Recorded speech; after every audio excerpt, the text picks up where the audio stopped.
കനത്ത മഴയെ തുടർന്ന് എടയൂർ പഞ്ചായത്തിലെ വിവിധ പ്രദേശങ്ങൾ ഗുരുതരമായ മണ്ണിടിച്ചൽ ഭീതിയിൽ. സാഹചര്യം മനസ്സിലാക്കി കുറ്റിപ്പുറം ബ്ലോക്ക് പ്രസിഡന്റ് ആസാദ് അജയന്റെ നേതൃത്വത്തിലുള്ള ജനപ്രതിനിധികളും ഉദ്യോഗസ്ഥരും സ്ഥലം സന്ദർശിക്കുകയും അപകട സാധ്യത വിലയിരുത്തുകയും ചെയ്തു. അടിയന്തര നടപടികൾ സ്വീകരിക്കാൻ റവന്യൂ, ജിയോളജി വകുപ്പ് അധികൃതരോട് സംഘം ആവശ്യപ്പെട്ടു. അതിതീവ്ര മഴയെ തുടർന്ന് എടയൂർ പഞ്ചായത്തിലെ വടക്കുംപുറം, ചെങ്കുണ്ടൻപടി, ചേനടൻകുളമ്പ് തുടങ്ങിയ പ്രദേശങ്ങൾ മണ്ണിടിച്ചൽ ഭീഷണിയിലായ സാഹചര്യത്തിൽ ജനപ്രതിനിധികളും ഉദ്യോഗസ്ഥരും പ്രദേശം സന്ദർശിച്ച് സ്ഥിതിഗതികൾ വിലയിരുത്തി. കുറ്റിപ്പുറം ബ്ലോക്ക് പഞ്ചായത്ത് പ്രസിഡന്റ് ആസാദ് അജയന്റെ നേതൃത്വത്തിലുള്ള സംഘമാണ് സ്ഥലം സന്ദർശിച്ചത്. അപകട സാധ്യത കണക്കിലെടുത്ത് അടിയന്തര പ്രതിരോധ നടപടികൾ സ്വീകരിക്കാൻ റവന്യൂ, ജിയോളജി വകുപ്പ് അധികൃതരോട് സംഘം ആവശ്യപ്പെട്ടു.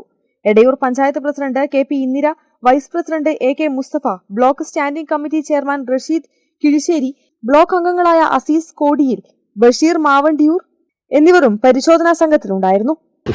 എടയൂർ പഞ്ചായത്തിലെ 1-ാം വാർഡ് ചേനാടൻകുളമ്പിന്റെ അതിർത്തി, 2-ാം വാർഡ് ചേനാടൻകുളമ്പിന്റെ അതിർത്തിയിൽ കല്ലുവെട്ടി മണ്ണാകെ കൂമ്പാരം കൂടി കുന്നിന്റെ മുകളിൽ നിന്ന് നല്ല മഴയുള്ളത് കാരണം 10-60ഓളം വീടുകൾ താഴെ താമസിക്കുന്നതാണ്.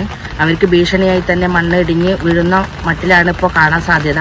കരേക്കാട് പാലയംപറമ്പ് കുന്നിൻ മുകളിലെ സ്വകാര്യ വ്യക്തിയുടെ ചെങ്കൽ ക്വാറി പ്രദേശമാണ് പ്രധാന അപകട ഭീഷണി ഉയർത്തുന്നതെന്ന് നാട്ടുകാർ ചൂണ്ടിക്കാട്ടുന്നു. കനത്ത മഴ തുടർന്നാൽ ഏതു സമയത്തും വലിയ മണ്ണിടിച്ചിൽ സംഭവിക്കാമെന്ന ആശങ്കയാണ് പ്രദേശവാസികൾ പങ്കുവയ്ക്കുന്നത്.